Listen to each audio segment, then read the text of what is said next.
नमस्कार साथियों, कैसे हैं आप सब।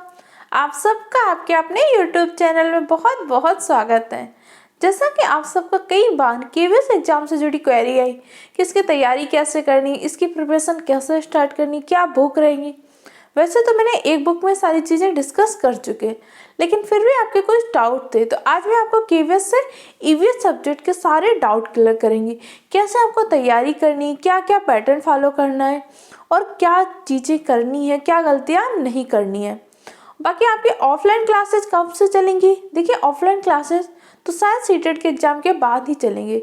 ऑफलाइन में क्लासेस कब से चलेंगी ये मेरा डिसीजन नहीं होता, लेकिन हाँ, आपको यूट्यूब में फ्री ऑफ कॉस्ट में दूंगी और बहुत जल्द दूंगी, इतना मैं कह सकती हूँ। तो चलिए पहले जान लेते हैं क्या गलतियाँ आप सबको नहीं करनी है। क्योंकि अगर आप सबको बहुत टेंशन है, स्ट्रेस है, तो इसका मतलब है आप सब मेहनत कर रहे हैं, आप सब केवीएस जॉब के लिए बहुत स्पिरिट अच्छे से मेहनत करने के लिए तैयार है, तभी तो स्ट्रेस है ना आपको। तो स्ट्रेस हो रहा है, कोई बात नहीं, इट्स अ नॉर्मल। तो चलिए स्टार्ट करते हैं अपनी क्लास को एक मोटिवेशनल कोट के साथ। कर ले सैर दुनिया की एक गालिब, फिर जिंदगानी कहाँ, रह गई जिंदगानी तो फिर नौजवानी कहाँ। ये शेर आप सबके ऊपर बहुत सही बैठता है।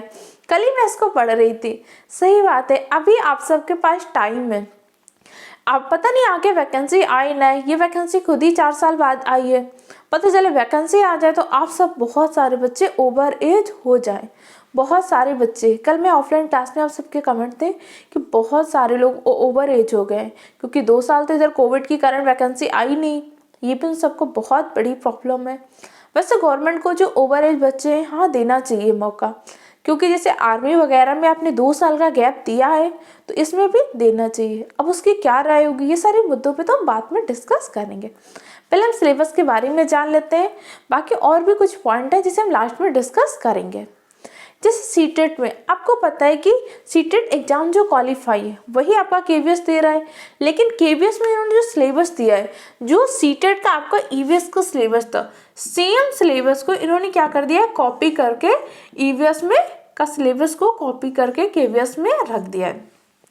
तो आप सबके मन में सबसे ज़्यादा जो डाउट हो रहे हैं ईवीएस सेक्शन को हो रहे हैं, क्योंकि आप सब लग रहे हैं क्या सिर्फ ईवीएस के लिए जो एक सीटेट के नोट्स हैं वही पढ़ लें या कुछ एक्स्ट्रा पढ़ना होगा, कैसे तैयारी करें।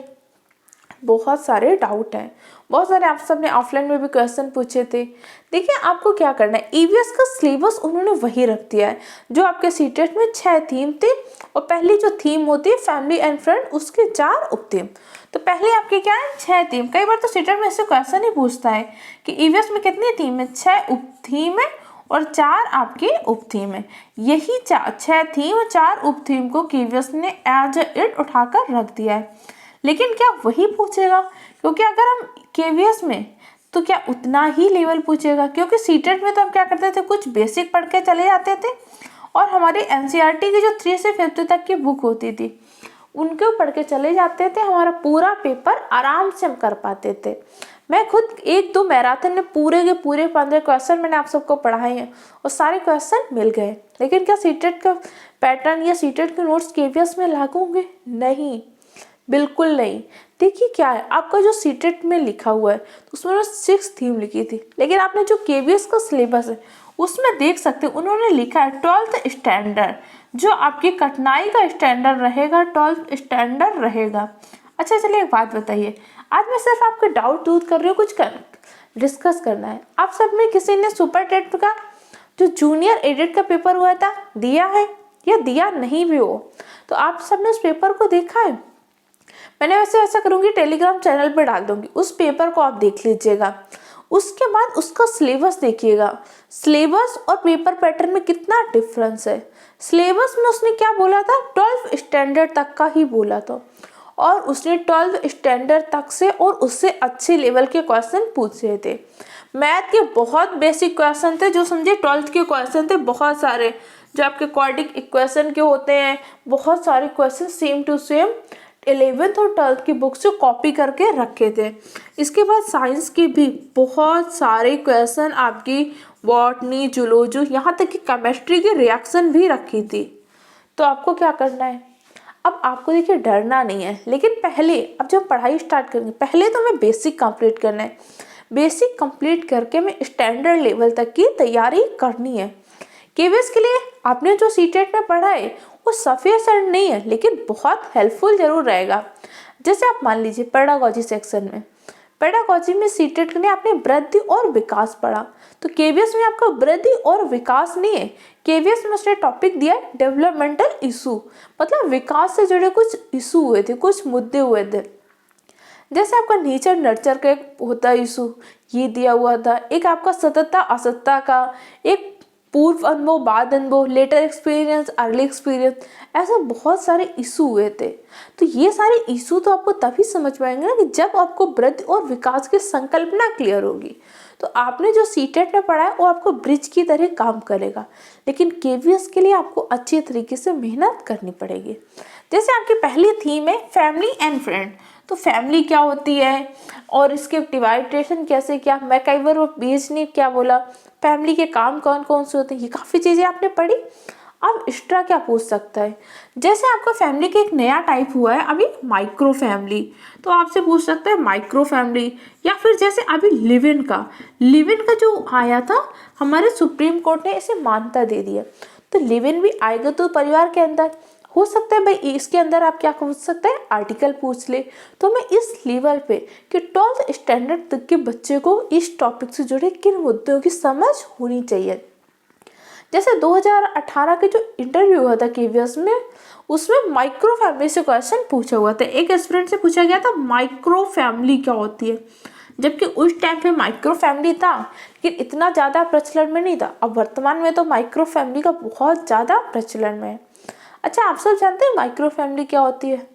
माइक्रो फैमिली से तात्पर्य उस फैमिली से होता है, जैसे क्या हुआ, जैसे हस्बैंड भी जॉब कर रहा है, वाइफ भी जॉब कर रही है, तो हस्बैंड की पोस्टिंग किसी दूसरे ज़िले में है या कई बार दूसरे राज्य में है और वाइफ की पोस्टिंग दूसरे राज्य में है। वो दोनों एक ही परिवार का पार्ट, लेकिन दोनों अलग अलग हैं। तो आपने दो फैमिली पढ़ी होंगी, एक न्यूक्लियर फैमिली, जॉइंट फैमिली। अब न्यूक्लियर फैमिली से ही माइक्रो फैमिली का जन्म हुआ। तो इस तरीके से क्वेश्चन डीप लेवल पर पूछ सकता है। हम सारी चीज़ों को डिस्कस करेंगे, आपको परेशान नहीं होना, लेकिन जब तक क्लासेस नहीं स्टार्ट हो रही आपको इस आधार पर पढ़ना है, इस आधार पर समझ विकसित करनी है। नेक्स्ट है आपका फूड क्या होता है। अब फूड क्या होता है, विभिन्न राज्यों के फूड के आपके एनसीईआरटी में क्या दिया है इतना आपको पता होना चाहिए। इसके साथ आपके फूड के पूरे पार्ट, जैसे कार्बोहाइड्रेट क्या होते हैं, इसके कितने पार्ट होते हैं, विटामिन, फैट, खनिज, लवण क्या होता है, कौन सी विटामिन जल में घुलनशील है, कौन सी वसा में घुलनशील है। इसके अलावा बहुत सारे फूड से जुड़े इंपॉर्टेंट पार्ट हैं, जैसे क्या होता है आलू क्या है, इसी के अंतर्गत आएगा, जड़ है, कौन सा भाग खाने योग्य है, हल्दी में पीला रंग किसके कारण होता है, मिर्च का तीखापन किसके कारण होता है। ये सारी चीज़ें भी इसके अंदर आपको पढ़नी होगी, क्योंकि 12th स्टैंडर्ड तक आपको ये सारी चीज़ें पता होती थी। बहुत सारे बच्चों को तो सारी चीज़ें याद होंगी, होता बेसिक है, लेकिन बहुत सारे लोगों को ये भूल चुके होंगे, तो आपको पढ़नी पड़ेंगी। अगला होता है शेल्टर। शेल्टर मतलब होता है आवास घर। तो आवास क्या होते हैं, आवास का वर्गीकरण कैसे करते हैं। फिर आपके क्या होते हैं, टेम्परेरी हाउस होते हैं, कुछ आपके स्थायी हाउस, अस्थायी घर होते हैं। इसके अलावा बहुत से, जैसे डल झील चलती है, शिकारा चलती है, हाउस बोट चलती है, फेरी क्या होता है, वल्लम क्या होता है, ऐसे बहुत सारी चीज़ें आपको पता होनी चाहिए। नेक्स्ट आपका टॉपिक क्या, वाटर। अब वाटर क्या होता है, जल से जुड़े जितने प्रदूषण होंगे, जल से जुड़े कुछ रिवाज होते हैं। जैसे उत्तराखंड का एक रिवाज होता है कि नई दुल्हन तालाब के पास जाकर पूजा करती है। और जल से जुड़े, जैसे जल का संरक्षण कैसे करते हैं, टाका क्या होता है, जल प्रदूषित कैसे हो रहा है, मिनी माता से क्या हो जाएगा, ऐसे बहुत सारे पॉइंट आप यहाँ से आपसे ऐसे पूछ सकते हैं। जैसे हमारे जलीय जीव कौन है, गंगा डॉल्फिन को हमने कब घोषित किया। फिर गंगा से जुड़े कुछ क्वेश्चन पूछ सकते हैं। नमामि गंगा कार्यक्रम में भी बहुत चर्चा में रहा। अब नमामि गंगा का भी हमने क्या किया था, चाचा चौधरी को उसका वो बनाया था, तो इससे क्वेश्चन पूछ सकता है। देखिए ईवीएस के अंतर्गत आपका एनवायरनमेंट, साइंस सब आता है, साइंस के साथ साथ एसएसटी आता है। तो एसएसटी में आपके करंट के मुद्दे भी पूछ सकता है, क्योंकि उसने आपके सिलेबस में करंट पूछ रहा है। हो सकता है करंट का मुद्दा यहाँ ईवीएस से जोड़कर भी पूछ सकता है, या जो आपका 10 नंबर में करंट आना है तो ईवीएस के किसी पार्ट को करंट से रिलेट करके पूछ सकता है। तो आपको प्रॉपर अच्छे से तैयारी करनी पड़ेगी। अब आप सोचो कि ये 20 नंबर का, इस पे ज़्यादा फोकस ना करें, उधर करंट 10 नंबर पे उस पर फोकस ना करें, तो बहुत बेवकूफ़त होगी। क्योंकि आपको पता है कितने बच्चों ने फॉर्म भरा है। अब कितने बच्चों ने फॉर्म भरा होगा इसका अंदाज़ा तो आप ऐसे ही लगा सकते हैं। कभी आप यूट्यूब पे देखिएगा कि कितने सारे लोग वो पेड बैच बेच रहे हैं। फॉर्म वैकेंसी कितनी है, सिर्फ 6000 पीआरटी में। उससे डबल तो आपके क्या हो रहे हैं, कोर्स बेचे जा रहे हैं। उससे डबल से ट्रिपल क्या होंगे, यूट्यूब चैनल होंगे जो आपको पढ़ाई कराएंगे। कंपटीशन कितने बच्चों को है, कितने ज़्यादा लोगों का है, समझ में आता है आपको। तो पढ़ाई सेल्फ स्टडी से करनी पड़ेगी। बिना सेल्फ स्टडी के आप चाहे 10 कोर्स ले लो, 20 कोर्स ले लो, किसी चैनल को ज्वाइन कर लो, कोई नहीं तैयार करा सकता, कोई आपको जॉब नहीं दिला सकता। हेल्प कर सकता है, जैसे मैं आपकी हेल्प कर सकती हूँ कि आपको इस तरीके से पढ़ना है, नोट्स दे सकती हूँ, भाई पीडीएफ दे सकती हूँ, अपनी चीज़ें कुछ दे सकती हूँ, लेकिन पढ़ना तो आपको खुद ही पड़ेगा। अगर आप नहीं पढ़ेंगे ना तो कोई आपके लिए पढ़ नहीं सकता है। आगे आगे जैसे आपका टॉपिक है ट्रैवल क्या होती है, यात्राएं। भाई हम यात्राएं क्यों करते हैं। अब ट्रैवल के अंतर्गत आपको पर्यटन भी आ जाएगा। जैसे इस बार का अगर आपने बीपीएससी का मेंस देखा होगा तो उसमें पर्यटन पूछेगा, इको टूरिज्म क्या होता है। अब इको टूरिज्म में कल्चर चल रहा है, तो पर्यटन होता है क्या, फिर इको टूरिज्म क्या होता है। अब आपको पर्यटन पता है कितने प्रकार के होते हैं। पर्यटन भी अलग अलग टाइप के होते हैं। वो सोच रहे होंगे पर्यटन के, जैसे आपका कौन कौन से पर्यटन होते हैं। सांस्कृतिक पर्यटन होते हैं, ऐतिहासिक पर्यटन होता है, चिकित्सा पर्यटन होता है, शिक्षा पर्यटन होता है, डिफरेंट टाइप के पर्यटन होते हैं। अब आपको लगेगा ये क्या होते हैं। देखिए आपको थोड़ा सा डीप तो पढ़ना पड़ेगा। चिकित्सा पर्यटन, अब भाई आज आप जिस क्षेत्र में वहाँ अच्छा इलाज नहीं हो रहा है तो आप एम्स जैसे दिल्ली के हॉस्पिटल में जा रहे हैं, तो आप जा तो रहे हैं, आवागमन तो कर रहे हैं ना। किस लिए जा रहे हैं, चिकित्सा के लिए। आप शिक्षा के लिए जा रहे हैं, आप कहीं घूमने के लिए जा रहे हैं, कहीं ऐतिहासिक दृष्टि से आगरा का ताजमहल देखने जा रहे हैं, तो है तो सारी चीज़ें पर्यटन के अंतर्गत। फिर हमने पर्यटन को क्या कर दिया, इको टूरिज्म कर दिया। लेकिन अब आपको बीपीएससी का मेंस लेवल के लिए नहीं पढ़ना, आपको अपनी लेवल के लिए पढ़ना है। तो आपको परेशान नहीं होना है। आज हम सिर्फ कुछ डिस्कस कर रहे हैं, आपके जो कमेंट हो भी पूछ लीजिएगा। ऑफलाइन में आपने जो बहुत सारे क्वेश्चन पूछे, तो मैंने सोचा उन्हीं सारे क्वेश्चन और कुछ चीज़ें मिला के आपको एक वीडियो बना दी जाए ताकि आपके सारे डाउट्स क्लियर हो जाएं। अगला नेक्स्ट जैसे आपके थिंग्स वी डू, कार्य जो हम करते हैं। अब इसमें क्या हो जाएगा, आपके जितने भी व्यवसाय हैं, जितने भी अब व्यवसाय के अंदर आपके एनसीईआरटी में चमकते सितारे करके दिया। चमकते सितारे में बहुत सारी महिलाओं ने अपनी रूढ़ियाँ तोड़ी, मिथक तोड़ा। हमेशा बहुत सारी महिलाओं ने, जैसे आपकी अनीता जी थी, उन्होंने क्या किया, मधुमक्खी पालन का बिजनेस किया। और बहुत सारी संगीता हैं, बहुत सारे लोगों का आपके एनसीईआरटी में वो तो पता होनी चाहिए। इसके अलावा विभिन्न प्रकार के व्यवसाय क्या है, उनसे जुड़े आर्टिकल भी पढ़ लीजिए। हो सकता है क्वेश्चन पूछ ले।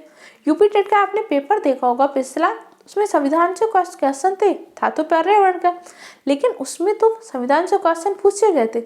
अब आपके पेपर में तो उसने 10 नंबर का जीके दे ही दिया है कि भाई हम 10 नंबर का तो पूछेंगे। अब वो जीके हो सकता है इन्हीं सब से रिलेट करके उधर पूछ ले, तो क्यों ना इसी को हम पूरा डीप तरीके से अच्छे से पढ़ लेते हैं। बहुत ज़्यादा मेहनत करने की ज़रूरत नहीं है आपको बहुत ज़्यादा कंटेंट ढूंढने की ज़रूरत नहीं है। अगर आप सिर्फ स्टडी ही करना चाहते हैं, आप करेंगे हम किसी चैनल की क्लासेस नहीं देखेंगे, हम लेट्स स्टार्ट स्टडी को भी नहीं देखेंगे, तो आपको क्या करना है, आप पहले तो अपनी सारी थीम, इन सारी थीम से जुड़े सारे क्या करिए, एनसीईआरटी फैक्ट निकालिए। उसके बाद NIOS की 502 जो होता है क्रमांक, उसकी जो बुक्स होती है उसको ज़रूर पढ़ लीजिए। उसको पढ़ने के बाद आपकी सीबीएसई जो ट्रेनिंग कराता है अपने टीचर्स की, उसकी गाइडलाइन जारी करता है। एक बार आप उन गाइडलाइन को पढ़ लीजिए। सारे सब्जेक्ट के लिए मैं बता रही हूँ, पेडागोजी सेक्शन के लिए ये सारी चीज़ें आप पढ़ लिए। इसके अलावा भी कुछ सोर्स होते हैं, जैसे कुछ रिपोर्ट आई बहुत सारे, जैसे अभी आपकी यूनिफ ने एक रिपोर्ट जारी की थी सतत विकास से जुड़े, उससे क्वेश्चन पूछे जा सकते हैं। तो ये सारी चीज़ें आप या तो खुद से पढ़िए या फिर आप क्या करिए, चैनल को सब्सक्राइब कर लीजिए। हर एक पॉइंट को, कौन सी इन्फॉर्मेशन कहाँ से कलेक्ट करनी, किस तरीके से कलेक्ट करनी, ये सारी चीज़ें मैं कलेक्ट करा के आपको सारी चीज़ें पढ़ाऊँगी, वो भी फ्री ऑफ कास्ट। लेकिन आपको क्या करना है, मेहनत करनी है और सिलेक्ट होकर दिखाना है। आपको दिखाना है कि मैंने इस चैनल से पढ़ा, कुछ भी मैं फालतू कर नहीं करती कोई बहुत ज़्यादा, इसलिए मैं लाइव क्लासेस भी ज़्यादा नहीं लेती हूँ अभी, क्योंकि आप सबको पता है कि लाइव क्लास में बहुत सारे कमेंट होते हैं। अभी आपको सिर्फ मेहनत करनी है। इन वीडियो को मैं कह रही हूँ डबल की स्पीड में, जिस स्पीड पे आप देख सकते हैं देखिए। बस आपको पढ़ना है कि जब रिजल्ट आए तो उसमें मेरे पढ़ाए बच्चे सेलेक्ट हो, बस आपको इतनी मेहनत करनी है। अगला फिर आपके क्या होता है, फैमिली एंड फ्रेंड की 4 उप थीम होती है। Relation, work and play, plants, animal. Relation क्या होते हैं, कितने टाइप के होते हैं संबंध। समरक संबंध क्या होते हैं, वैवाहिक संबंध क्या होते हैं। मित्रता, मित्रता भी एक रिलेशन है। फिर अरस्तु ने मित्रता का वर्गीकरण कितने प्रकार से किया था। सर्वोत्तम मित्रता क्या होती है। अच्छा, बहुत सारे पॉइंट है जिसे हम डिस्कस करेंगे, आराम से सारी चीजें डिस्कस होंगी और एग्जाम के पहले होंगे। अब वर्क एंड प्ले, जो हम काम कर रहे हैं और खेल रहे हैं, तो खेल से किन किन गुणों का विकास होता है, कैसे खेल होते हैं। फिर उन खेलों से जुड़े आपको खिलाड़ी पता होने चाहिए। अभी अगर किसी प्लेयर्स को अवार्ड मिला है तो वो सारी चीज़ें भी आपको एक्स्ट्रा में पता होनी चाहिए। अगला आपका प्लांट्स। प्लांट तो समझिए आधी बायोलॉजी ही कवर करता है। प्लांट्स क्या होता है, प्लांट्स का क्लासिफिकेशन कैसे करते हैं, किसने किया, प्रोटिस्टा में क्या होता है, और भी डिफरेंट टाइप के प्लांटी क्या होता है। फिर ये सारी चीज़ें आपको इसमें पता होनी चाहिए। अगला टॉपिक होता है आपका एनिमल्स। एनिमल्स का जैसे आर.एच. विटकर ने डिवाइडेशन क्या किया, मोनेरा क्या होता है, प्लांटी क्या होता है, आपके फंजाई क्या होते हैं, ये सारी चीज़ें आपको क्लियर होनी चाहिए। आज तो मैंने सिर्फ डिस्कस किया कि आप अगर सेल्फ स्टडी से पढ़ाई करना चाहते हैं किस तरीके से कर सकते हैं। बाकी लेट्स स्टडी चैनल पे आप सबकी सारी क्लासेस चलेंगी, भी फ्री ऑफ कॉस्ट चलेंगी। सब कुछ बस आपको पढ़ना है, मेहनत करनी है। इसके अलावा मैंने एनसीईआरटी की आपकी कुछ पीडीएफ बना रही हूँ, जो आपके थीम से जुड़े जितने इंपॉर्टेंट पॉइंट हो सकते हैं एनसीईआरटी बुक का, उनका संकलन कर रही हूँ। अभी थोड़ा सा काम चल रहा है, बहुत जल्द हो जाएगा। वो सारे नोट्स आपको प्रोवाइड करे जाएंगे टेलीग्राम चैनल पर, वो भी free of cost.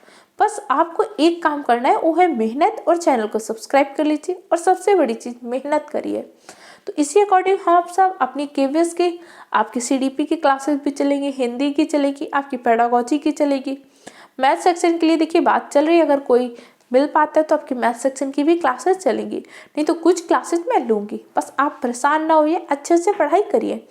Offline classes भी आप सबकी स्टार्ट होंगी, बहुत जल्द होंगी। अभी तो सीटेट पे फोकस चल रहा है। आप सब परेशान ना होइए, पढ़ाई करते रहिए। जल्दी मिलते हैं नेक्स्ट क्लास में। Okay, thank you.